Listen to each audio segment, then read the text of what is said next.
Hello and welcome to everyone that's joining us. Good morning, good evening, wherever you are in the world. And I guess a happy new year to you all, although it feels ever so slightly late in January to be saying happy new year still. But this is the first webinar of 2024. My name is Joe Phillip. I'm head of business development here at JTF Marketing, and I'm hosting this session today for Go Further with your 2024 marketing automation strategy.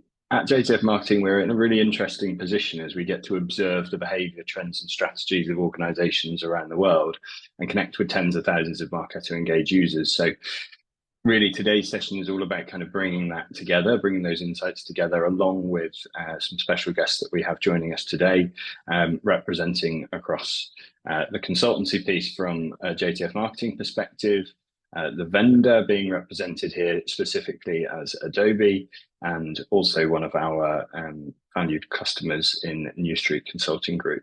So I'll go on and introduce the panelists for today's webinar very shortly. So as you may well know, we regularly run webinars exploring interesting use cases in Marketo and exploring key topics around the platform, which really last year kind of got us thinking about how we can really bring it all to life in 2024, which brings us to today. As I said, I'm incredibly pleased to be joined by our three great panelists. Each bringing some fresh perspectives to the discussion today and to help us all go further in 2024. Our goal is to help people already engaged in marketing automation and Marketo specifically, but also for those really getting started with automation. Today's session is going to explore some key topics and share some great insights to help you build your automation strategy. So we pulled together a series of statistics to share, so we're going to get started shortly. So you've heard from me, so now let me introduce our panelists today. So Kim Mann, she is a customer success manager at Adobe, and I've got to be honest, she's probably one of my favorite customer success managers working across the UK, Ireland and Israel with a wide variety of Adobe customers and solutions. We've got Roman Thompson, who is head of marketing at the New Street Consulting Group. Many years of experience as a senior marketer across IT, SaaS, and services. So great to have you with us today, Roman.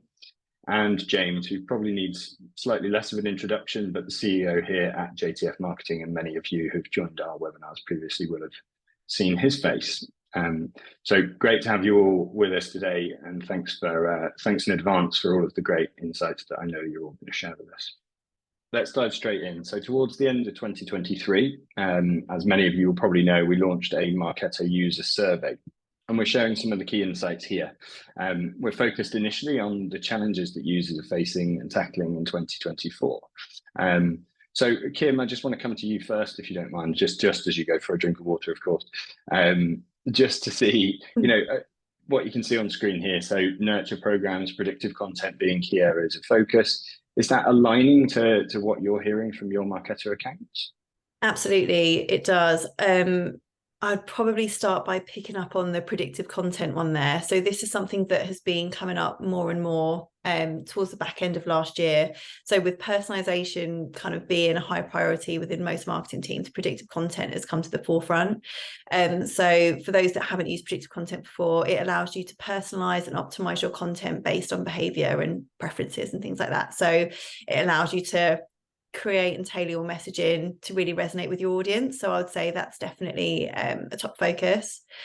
Interactive webinars is another interesting one. So that's one that was on the roadmap last year and was rolled out at the back end of FY23, so it's now generally available. It's one that we put quite a lot of investment into after lots of feedback from our customers, and it allows for an end-to-end interactive webinar feature within Marketo. So the reason why that's so important is all of the data that you collect as part of your webinar, so who registers, who joins, any answers to polls, questions. It allows you to collect all of that data and enrich your customer profiles. So all of the targeted campaigns that you do off the back of that is a benefit from all of that information too. So they're probably the two main ones that I would call out. But yeah, I definitely do agree. Yeah, great. I know personally I'm interested in getting the interactive webinars up and running, and I believe there's also some further enhancements to that product in the January releases as well. So great to see. And Roman, just coming to you next, I think, in terms of your experience and your team specifically, is this aligning with the challenges that you're facing and the things that you're hearing from your team? Yeah, completely. For us, nurture campaigns is I mean, literally in the middle of working on some new ones and getting those live as quickly as possible. The predictive content isn't something we're necessarily working on just yet, but it's definitely something that's likely to be in our Q2 piece, mainly because we kind of just want to get some bits going first. We're like, one of the things that was highlighted in the poll was the kind of cleaning data, and that's one of the things that I'm getting the team to work on at the moment. Enriching our data is hugely important for us to actually be able to then move on to that kind of predictive content piece. It's pointless us trying to get there before we've got or have true reliance on our data and the state of it. So for us, it's very much kind of nurture program bit and then moving on to that predictive content afterwards. Interactive webinars, from what you've just said, Kim, sounds super interesting. So I'd like to hear more about that. Yeah, great. I completely agree. I think, data is so foundational to everything that we do in marketing. And James, perhaps that's a point that you can come in on there in terms of, how do you recommend businesses actually approach these common challenges, and what are the kind of key things you would recommend to help them overcome them, I suppose? Yeah, I suppose Roman hit the nail on the head, right? If you start with bad data, you get bad results. So always starting from that hygiene perspective of what have we got, how are we targeting them, how are we segmenting them. That piece that Kim mentions as well around building that user profile, pretty critical. What are we talking to this customer about? Why are we talking to them on this specific channel? And often when we think about marketing automation, we're often talking about email, right? But actually we can do much more than just email. Using other channels, maybe it's SMS, maybe it's even WhatsApp integration, whatever it might be, in order to stimulate the user to engage through those various channels. I think that's kind of step one, right? Building up that profile, checking the data is right, knowing who you're talking to. I'm not going to mention the famous words of GDPR, but it's in there somewhere on the data hygiene piece, right? Permissions, preferences. Then getting it into a structure that mimics the business process is actually quite important. Now, if you remember a couple of years back, the customer journey was dead. We can't spend any more time talking about the customer journey. It's never been more important, because actually tracking people through that process and personalizing the content based on where they are is pretty critical. One of the challenges in that process, and that's when we start talking about nurture, is, okay, we've got this data. How do we structure it in a way where we know where they are in the journey? And of course, we're always going to get those anomalies that come through, jump straight from brand new person to, I want to talk to someone, I want to buy now because I've got all the research. And there's the big thing at the moment around building up buying groups, which is really important as well. So I think once you get that structure set in place, you can then get into optimizations, because the optimizations always come last, right? We don't ever have time to do A/B testing or anything predictive or anything intelligent, but you also need back data to facilitate that. So they're the kind of three milestones that I would stick to, those top priorities. Great, thanks, James. And I think that we'll certainly touch a little bit more on the multi-channel approach as we go through some of the conversation later on. And I think that it leads us nicely actually into the next topic of discussion as we talk around automation specifically. And I'll just mention at this point, please do post any questions you have in the Q&A. I know myself, the team will try and answer those as we go through, and we've also got a specific slot for questions later on. So we'll hopefully pick up some of your questions there. So anything that comes up. So all this talk about automation, but just 12% of marketers here stating that teams are fully automated. So Roman, I'd like to come to you first. What are the factors and challenges here affecting whether teams feel fully automated in your experience? I was going to say, I think the key part there is how you've turned it in terms of feel fully automated. Throughout my career, I don't think I've ever met a marketer that felt like they were using any tool or any platform or any channel fully. They were always looking for that bit that will just give them the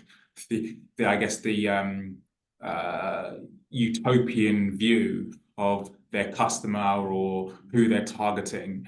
In terms of being fully automated, no, I don't believe we are either. We're trying to get there. the part I've always spoken to previous marketing directors about is having true, real data on your client prospect at every stage in the process. So talking about customer journey just a second ago, we have so many touch points. We all know that, but we don't have true sight of it down to an individual. And I don't know at all yet that can truly link everything through every different channel. Don't get me wrong, you can link, like you said, James, SMS, WhatsApp, social, email, website, to some extent, but getting it fully automated so that you can literally sit back and go, yeah, I know what that person's doing. And I know from inception all the way through to conversion and even through to advocate. We don't have that. So I fully understand that 12% would feel that they're not fully automated because they're looking for that to some extent. I think we all have some level of automation. I can't imagine anyone would be on this webinar if they didn't.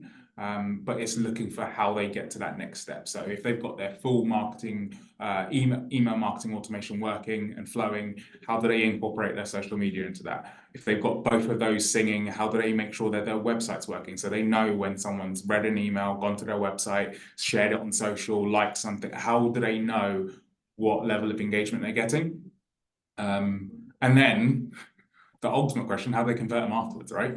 What and when, like, how do you move from engagement through to intent to actually buy? Which we all know is back to that kind of optimization part, right? It will work really quickly for some within your customer journey, and others, they'll drop off, they'll come back and they'll buy, and you'll be like, why? And you'll never know, because unfortunately you don't have all the touch points. Yeah, absolutely. Absolutely. And I guess, Kim, to just push this across to you now, you obviously engage with people that are pretty new to the Adobe suite and to Marketo specifically. I guess from an aspirational perspective, as well as the challenges you're hearing from teams, you know, what is the kind of the word that you're hearing around this kind of desire or aspiration to be fully automated, and where are the challenges coming in that you're hearing? Yeah, I mean, a mere 12%, yeah, that does sound about right, to be honest. I guess the thing with marketing automation is it involves a range of complex processes. So you've got like lead generation, lead scoring, nurturing, conversion. So I guess certain aspects of workflows are difficult to automate effectively. I would say one of the things that the buzzword that we have a lot at Adobe and that I hear lots of other customers mention is personalization. And I guess the relationships you have with your audience, your customers, often rely heavily on having that kind of personal connection. So I think some marketers may hesitate to fully automate certain aspects of their workflows on the basis that you may then lose that kind of human touch, that more personal communication or experience that you give to your customer. So I guess from what I've heard from my customer base, that's probably a reason behind it that is a contributing factor. Yeah, absolutely. And I think just listening to you both there, I think one of the things for me is that term fully automated kind of feels quite aspirational. And I guess one of the key things with any aspiration or goal is to have a plan. So James, maybe you could kind of add some context on that side of things, and also anything else here that we should be considering to help us all become more automated. Anything around that at all? Any silver bullets that I've got hidden here on the desk? Yeah, I think that there's something really fascinating about this, right? I set up this business now 8 years ago, really focused on how do we maximize marketing automation, marketing technology. And one of the common questions that I get asked by every single customer that we've ever engaged with is, what's my ROI of Marketo? And I ask them, what's your ROI of CRM, Salesforce, Microsoft Dynamics? Well, that's not important. Why is it not important? It's exactly the same conversation. It's a tool that we use to automate lots and lots of processes that Kim mentions.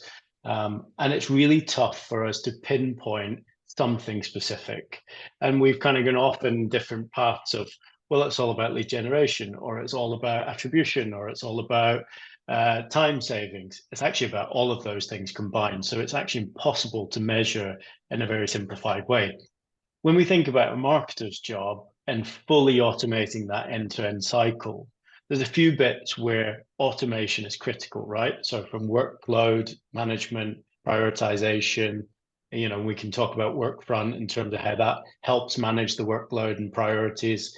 We then talk about the execution and automating that part. And then the bit that every marketer hates is reporting, right? What works, what doesn't? How do we know what works? What is the right report?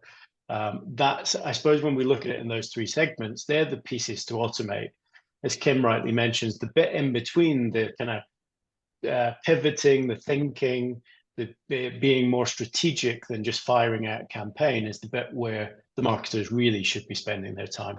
Might be preceding the conversation here, but when we get to talk about AI, again, these are some of the things that we're looking for, right? How do we optimize campaigns in an automated fashion? How do we optimize the targeting and segmentation, as we talked about before, or automatically build up those profiles and target based on interactions? And it could even be simple things, right? So we talk often about tracking our web pages using the Marketo Munchkin script, and then using that to fire off campaigns, whether it be trigger-related campaigns. And you might do it based on 3-page visits or 10-page visits or X number or whatever it might be. That is some elements of automation. Again, I bring this back to the journey that you're trying to take a prospect on, right? So when we think about automation, think about how you make your life easier as a marketer, from generating a lead from an acquisition source to converting it and then passing it over to sales. That's probably the toughest part of a marketer's job, to feel automated. But as ever, it's a really broad statement, right? So where is the opportunity to automate is probably in the reporting side, where most people feel pain. Great, thanks for that. Thanks for that. I should say that my task on this webinar is to talk less, which, as you can tell, I'm achieving. We did talk about having a timer, actually, didn't we? So we might have to bring that in for future conversations. So moving on to a topic that I'm quite passionate about, I think, which is sales and marketing alignment. Much discussed for a number of years now, I think, and actually is the topic of our Valentine's Day webinar, funnily enough. So be sure to check that out for the 14th of February. So Roman, interested to get your take on this. So marketing leaders are always talking about sales enablement, and I've heard more and more actually that that's going to be a key factor for 2024. So what does that really mean to you in the business that you're in at New Street? For me, sales enablement is very much collaboration amongst teams. So I'm actually a little bit surprised that it's only 35% that say there's a lack of effective communication. I would have thought, but that's a good thing. From experience, a lot of it is down to both marketing and sales understanding each other's business goals. So overall business objectives, how that's then funneled down, usually for sales, revenue generation, marketing, either branding or demand gen / lead gen. Both sets understanding what the others are trying to achieve and how that then feeds back up into business objectives usually allows both to then work a lot more collaboratively, as opposed to marketing being on one side, sales being on the other. Sales aren't doing enough or marketing aren't doing enough. Like that, I think, has changed in a lot of organizations purely because sales and marketing understand each other a little bit more, understand that actually they're different sides of the same coin, as opposed to different teams with different focuses and whatever else. True enablement comes from, again, sitting down with your team, both sales team and marketing, sitting down together and going, okay, what are we trying to achieve here? Marketing understanding what revenue targets each of their sales team have. So understanding when they come to you later in the month or quarter saying, God, I need help. Understanding where that comes from, as opposed to being like, here they come again. Like, it's a completely different dynamic when you're like, cool, I know that you need X. How can I help you achieve that?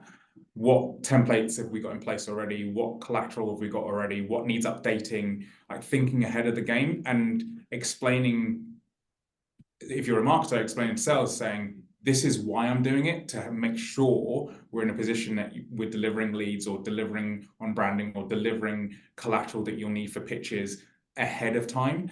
Within our business, I think it's got to the point where our consultants and sales team understand exactly what they need from marketing ahead of time, and marketers understand what sales need from us. So I've provided a lot of templates, a lot of pitch decks, a lot of communication on a regular basis. And as we continue to drive demand gen and lead gen, that's going to continue. It's not a case of leads go over the wall, sales can deal with them now. It's got to be a cyclical kind of conversation that means that you get to the point where it'll be a lot less than 35% marketers lack effective communication, because they're constantly in communication. They constantly know what's going on with their sales teams. They constantly know, okay, we've had a lean month, we need to ramp it up, or we've absolutely smashed target. We know next month they're going to expect more. So we need to put pedal to the metal sort of situation. Yeah. Great, thanks for that. And I couldn't agree more in the sense of those shared agreements, shared alignment at a top level to the goals, and making sure that communication is so effective. It's critical to all of these issues, isn't it? And I think just let's flip it onto the other side of the coin then. So Kim, talking more from a tool solution perspective, what do you see being deployed to support this key relationship between sales and marketing? And I guess also, is there any kind of insights from such a large company like Adobe? Maybe there's some key successes or things that you guys actually do internally that help to align sales and marketing. It'd be great to hear. Sure. So I think sales and marketing working together is something that you'll hear across lots of organizations, and it's no different for Adobe either. It's something that we have to focus on to make sure that we communicate well. Within our product suite, we've got a tool called Workfront that we acquired a few years back, and it's something that we use internally as well as provide to our customers to kind of work collaboratively within teams. So Workfront is a work management solution essentially, and you can use it internally to track projects you're working on, to communicate with lots of different types of people. So for example, there's a communication tool within it that you can use to start discussions and kind of track things that you're doing together. You can assign tasks to certain individuals, which helps to define exactly what their responsibility might be, and what the expectations are, which might sound simple, but is actually really effective for holding people accountable for their parts to play. So for example, if I was working a campaign and I sent it off for approval and I was working through Workfront doing it, I could see how long it had been with that person, if they had checked it or not, if there was an outstanding action they were waiting on, and you can then identify kind of bottlenecks and what's slowing your process down. And it makes it an easier conversation because it's clear as day on your tool. It can also integrate with other tools. So it integrates natively with Marketo. It also integrates with other CRMs, so you can use it in conjunction with all of those. And the idea behind the integration is to really ensure that the data can be shared between the different platforms to kind of reduce the amount of silos people are working in and improve efficiency overall. So whilst that's something that we sell to our customers, it's something we actually use in-house as well. Yeah, that's great to hear, and always good to hear of a success story of the vendor themselves using the software that they're selling. And I think I think everybody's probably been hearing lots about Workfront, and will continue to do so. It's certainly gaining pace with the Marketo integration as well. That's for sure. So James, just to kind of close this one out, more kind of focus to the automation now, I think, coming to you, and how we can use automation to help close the gap between sales and marketing.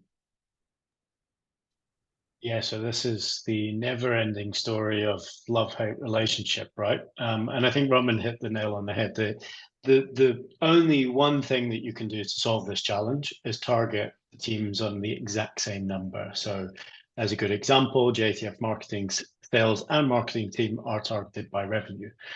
So it's really, really important that they are aligned in the same number. It doesn't matter how we get there, as long as we get that revenue number. That's the first thing, right? North Star is consistent across both teams.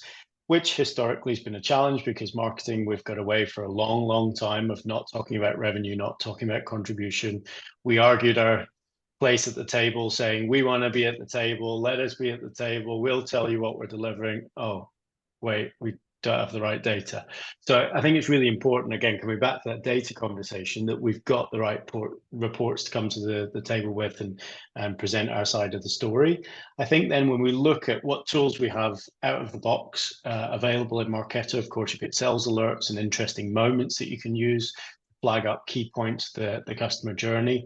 I think also looking at revenue models and understanding the pace in which a deal goes through the buying cycle is really, really critical. Because when you talk revenue numbers, time from lead to opportunity, opportunity to sale, your conversation with sales completely changes.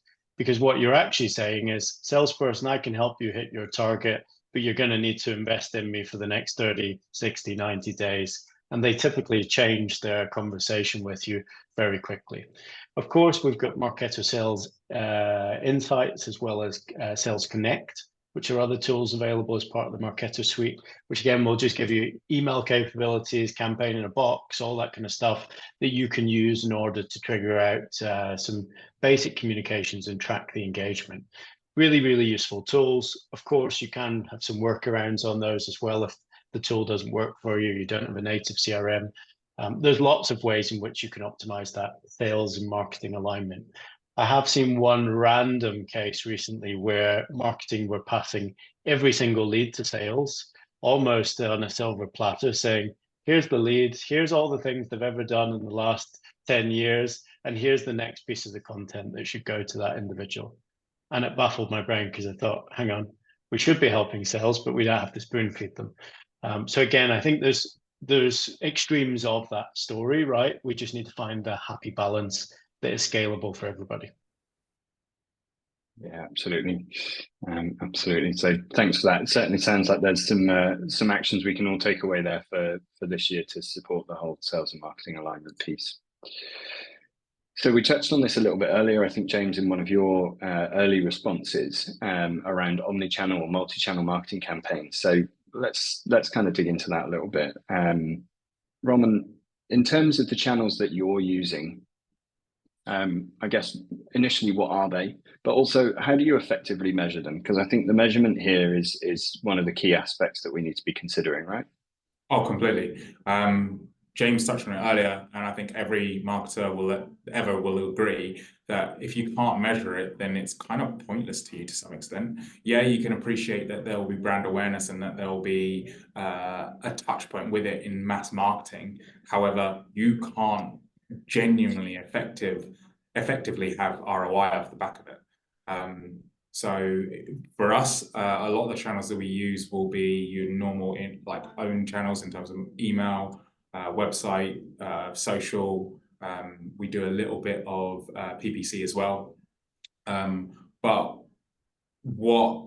from an automation point of view, but also from an omni-channel point of view, what we're moving towards is kind of synergy across all. So not exactly the exact same message, but a theme and a trend across all of the different channels, so that you as a user get a slightly different message, but you can understand the theme. But it is super important, because otherwise we've all been there where we've seen one thing on, I don't know, a LinkedIn post and the exact same thing on either Instagram or Twitter, and we're like, I've seen that from the same person. But when we see something that's slightly similar and still resonates with us, it's another touch point that actually works, as opposed to putting us off. Or where we've seen, the big ones that we obviously always get is kind of an advert that you see on TV, and you see the snippet on a social channel, or you see a banner ad that's either GIF or video on their actual website, or that follows you around the internet. Those work so much better than if it's the exact same message. So that's why we're moving towards more of a theme approach, or a consistent message approach, rather than the exact same piece of content. And we as consumers, or we as just humans in general, we consume differently depending on the channel, also dependent on the platform and the device that we're using. So it's important to actually remember that when putting together your campaign to make it truly omnichannel and optimized, is that thinking about how people are going to consume it and where they are when they consume it. There's probably also an element of the psychological side of like, what mindset are they in when they're consuming it too? We all have seen stuff that we're like, screenshot that for later, or I must email that to myself to tell the team about later, because you're not in the mindset there and then, but you liked what you saw. So I think it's just important for us all to remember that when we're trying to make it truly omnichannel. Absolutely, and some great examples there as well, so I appreciate that. James, I just want to come to you, I think, in terms of how do we actually automate more of that as a joined up journey? Because I think we touched on customer journeys earlier, we touched on, the right message at the right time to the right person. But, the key here, I think, is automation, isn't it? Because ultimately we're trying to do this at scale, not on a one-to-one basis. So yeah, what are your key tips on that, I suppose? My first tip is it's not overnight. And I think we have this kind of false impression. We just plug it all together and it just works. It doesn't. It takes a bit of time. It takes very careful coordination. And the kind of campaign that Roman's talking about is actually quite difficult to execute as well, because you've got to be really careful on how you position the audiences as much as the content. So I think that's the first statement, right? I think the second thing is actually having, again, that careful plan of who's engaging on which channels and making sure that it's dynamic. So we see quite often when we talk about data hygiene, excluding people because they've unsubscribed from your emails, but they're actually engaging on social.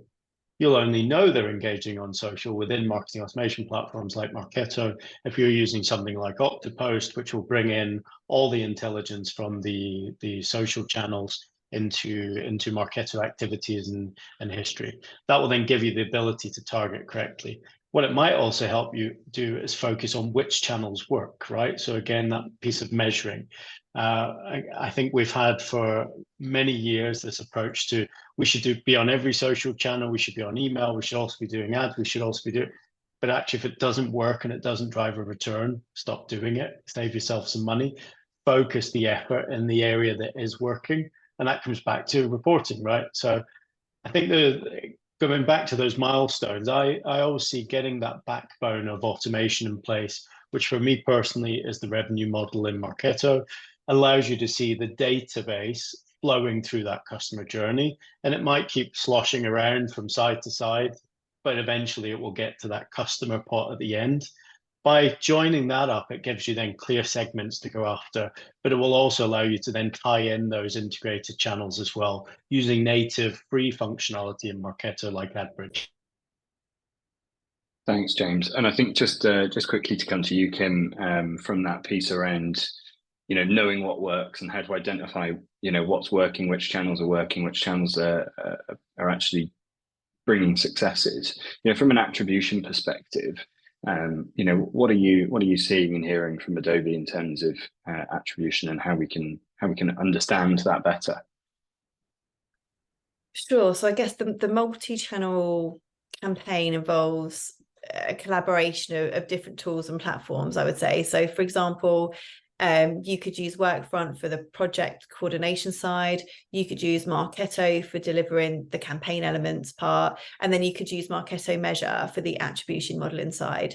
So I guess to take each one step by step, you'd first need to, as Roman said as well, you need to define what your campaign objectives are. So who your target audience, what your KPIs before you can embark on your journey of your campaigns, understand the goals that you want to achieve, and then how you want to measure it. So that'll help you later down the line. At that point, you could start to leverage Workfront. So you could discuss and finalize the creative elements within Workfront, define the messaging that you want to have and the overall strategy. And then once you finalize the campaign within Workfront, you can then use Marketo to create and manage the various campaign assets that you have. So that could be emails, landing pages, forms, SMS, or any other content you require for the multi-channel campaign that you're running. And then ultimately, you could then utilize Marketo Measure to set up tracking for each element of your campaign. So you could implement UTM parameters, tracking links, other attribution methods to monitor how your leads are engaging within your campaign across the different channels, giving you an understanding of which part of your campaigns are working most effectively. And then one of the key selling points of Marketo Measure is to be able to demonstrate the ROI back. So from an attribution perspective, that's kind of what we would promote at Adobe. Great. I think that's absolutely key, isn't it? You know, we've talked a lot about reporting. We've talked a lot about how marketing attribute revenue and how they can demonstrate real success. And I think that multi-touch attribution is going to be critical to doing that this year and beyond. So thanks for that. So the hot topic that we couldn't get away from, as much as I didn't want to get into the AI debate, here we are, and we're going to touch on it from a slightly different angle, I think. So John Miller recently shared his marketing trends on LinkedIn, and he talked about the short-term hype and the underestimated long-term potential. And that kind of really resonated with me. So I think just with that kind of theme in mind, Roman, coming to you, you know, you touched a little bit on AI earlier, I think, but what do you think AI will actually help us solve in the future? I guess less so thinking about kind of Gen AI and the buzz around that, but maybe thinking slightly bigger. I think it's important to define AI versus automation first. So often I hear and see people interchange them. Think about AI, well, let's go with automation first. Think about automation being your Roomba vacuum cleaner being set up to know a room and clean it whenever you switch it on. Whereas AI would be that Roomba vacuum cleaner knowing the room's dirty and going around and cleaning it itself. So if we think about it from that point of view, there's huge potential for AI in marketing moving forward and like layering over marketing automation that I don't think anyone truly fully understands yet.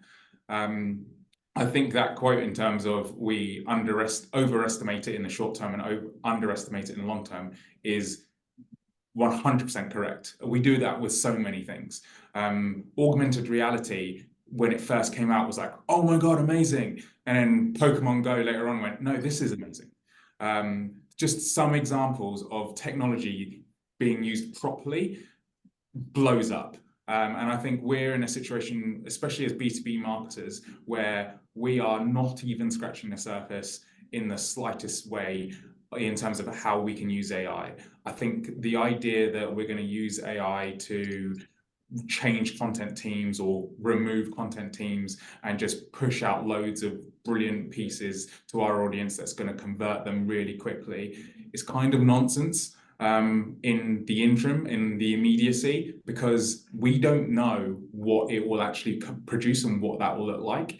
What we need to understand is exactly how AI, machine learning, will work with automation, will work with platforms like Marketo, so that actually people, like Pim said, will get a personalized approach, will get communication that works for them as an individual or for them as a business, and then move to how is that optimized with AI, and how does AI learn on the fly to be able to make sure that that works for the next person? We've all had campaigns that work for that we've come up with different hypotheses and the campaigns worked.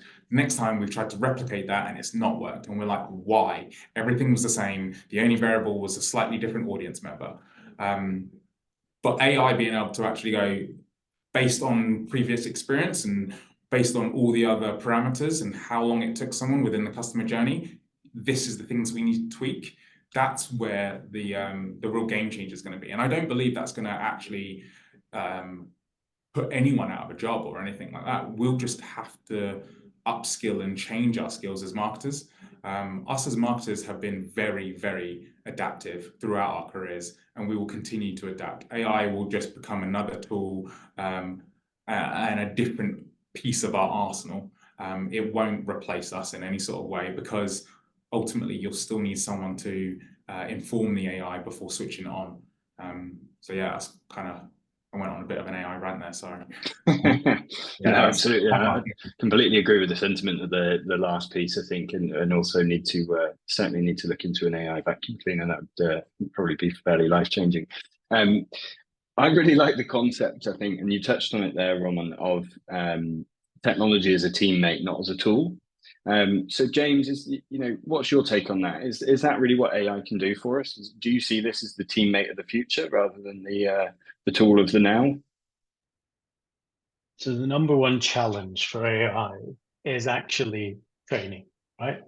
How do we train our people to use AI correctly is the number one challenge, because it's great having AI available to us, but if we don't know how to use it, then we've got a bit of a problem. Of course, the number one thing that everybody will have to learn is coding. We've been talking about it for probably 10 years. Coding's the next big thing. Coding's the next big thing. To maximize AI, you need to be able to code, which means we still need people. So Roman, you're absolutely right. We're not going to be getting rid of any jobs, but actually they're going to be changing, right? And if you think about AI as a concept, it's nothing new. We've been doing machine learning for decades. And actually all we're doing now is the outputs are far more effective, far quicker, far more consumable than they've ever been. From an automation perspective, from a marketing perspective, there's a couple of areas that I think are going to be really interesting. And it's all the areas that we hate, right? Data crunching, decision making, analytics. They're kind of the key areas that are going to be the areas of change ultimately. And we're not going to be upset about them because we're going to be going, look, I just want ask this database for this kind of report. It spits me out a nice report that I can dump in my slides and go into a meeting and talk about. Or even if we think about that content optimization example, again, how do I understand what's working or what's not? How can I rewrite my subject lines based on the top 10 performers for that specific audience, but in an automated way?